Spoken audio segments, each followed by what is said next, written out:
Hey everyone, welcome back. Today, let's dive into the essentials of disinfection for medical instruments. Whether you're just starting out or looking to refresh your knowledge, it's crucial to understand the differences between high-level, intermediate, and low-level disinfectants. First up, high-level disinfectants. These are the heavy hitters. They're capable of killing almost all pathogens except large numbers of bacterial spores. Common examples include glutaraldehyde, orthophthalealdehyde, OPA, and hydrogen peroxide. These disinfectants are typically used for semi-critical instruments, items that contact mucous membranes or non-intact skin, but don't penetrate body tissues. Think of things like endoscopes and respiratory therapy equipment. Next, we have intermediate level disinfectants. These are effective against a broad spectrum of microorganisms, including mycobacteria, most viruses and bacteria.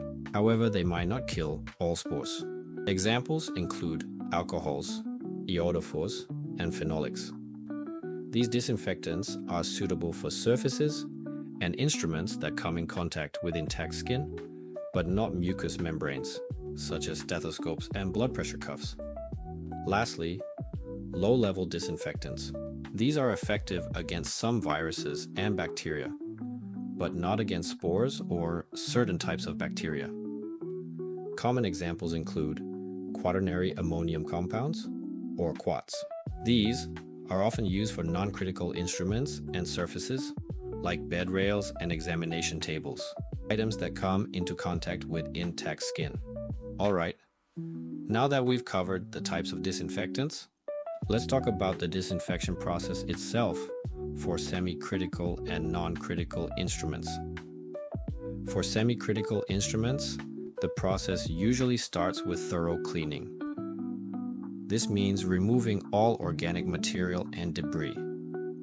You can use enzymatic cleaners for this step. Once cleaned, the instruments are usually immersed in a high-level disinfectant for the recommended contact time. After disinfection, rinse the instruments with sterile water to remove any chemical residue, and they're ready for use or further sterilization. Non-critical instruments and surfaces have a more straightforward process. Start by cleaning the item to remove any visible dirt or fluids. Then apply an intermediate or low-level disinfectant, following the manufacturer's instructions for contact time. Wipe the item down and it's good to go. Simple, right? Remember, each facility might have its own protocol, so always double-check your guidelines. And don't forget the importance of wearing appropriate personal protective equipment. Gloves, masks, and gowns as needed. Safety first, always. That's it for today's quick guide on disinfection. I hope you found this helpful. If you have any questions or need further clarification, drop them in the comments below. Thanks for watching and stay safe out there. See you next time.